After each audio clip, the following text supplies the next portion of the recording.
President Wilson introduced his plan for global peace to Congress in January 1918, which was called the 14 Points. The initial 5 points were meant to avoid future wars by supporting clearness in treaties, keeping the seas open, encouraging free trade with lower tariffs, decreasing weapons, and considering the needs of colonial peoples. The following 8 points aimed to establish new national borders by allowing ethnic groups to choose their own nation through the principle of self-determination. The 14th point suggested forming a League of Nations, which would prevent conflicts between countries from turning into wars. Wilson talked with Georges Clemenceau and David Lloyd George, the leaders of France and Britain, to make a deal for peace. These successful leaders wanted to punish Germany. The Paris Peace Conference punished the Central Powers and didn't include the defeated nations or Russia because of its new communist government.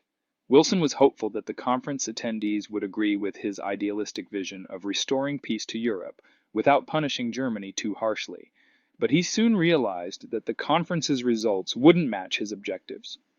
Wilson had to compromise on most of his 14 points, but he insisted on the League of Nations. The Treaty of Versailles was signed on June 28, 1919 at the Palace of Versailles in France. Leaders from the Allies and the Central Powers were present. The treaty was created to make new national borders and form 9 new countries like Poland, Czechoslovakia, and Yugoslavia.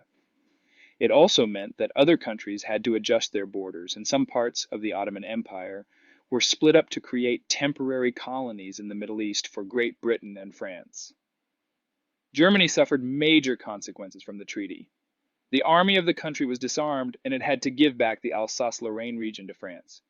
Moreover, Germany had to pay $33 billion in reparations and accept a war guilt clause, admitting its responsibility for starting the war. The Treaty of Versailles had 3 main flaws. First, it imposed severe treatment on Germany and caused the country to feel humiliated. Germany faced harsher consequences compared to other militaristic nations.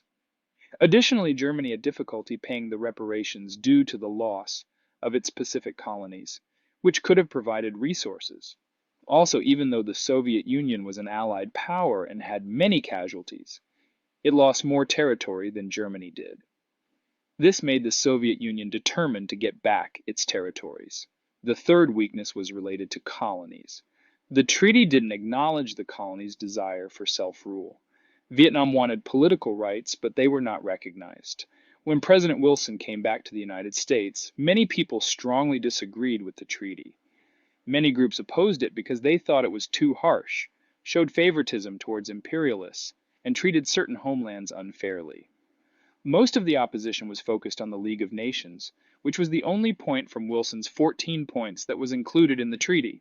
Henry Cabot Lodge and other conservative senators were against joining the League. They were unsure about working with other countries to take economic and military measures against aggression. They wanted the treaty to include Congress's constitutional right to declare war. Wilson was firm in his belief that the League was crucial and did not want to make any concessions.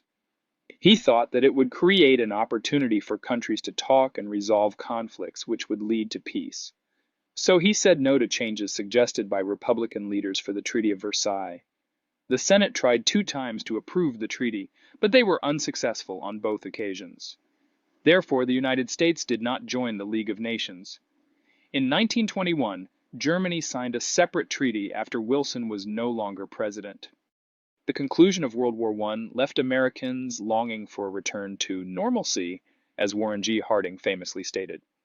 However, the war had brought significant transformations to the United States and the world at large. It had bolstered U.S. military power and expanded the authority of the government. The war also accelerated social changes for African Americans and women, although the propaganda employed during the war left behind a legacy of distrust and fear. In Europe, the war had devastating consequences, including widespread destruction, loss of life, political instability, and ongoing violence. Following the war, Russia came under communist rule, and Italy saw the rise of fascist organizations seizing power. Despite hopes that the war would serve as a deterrent to future conflicts, it did not resolve the underlying issues. Germany, in particular, experienced discontent with the Treaty of Versailles, which Adolf Hitler exploited, ultimately leading to the outbreak of World War II. The United States found itself once again engaged in a global conflict years later. The legacy of World War I was a mixture of societal transformation, political instability, and the realization that the war had not achieved a lasting peace. It set the stage for further conflicts and shaped the course of history in the decades that followed.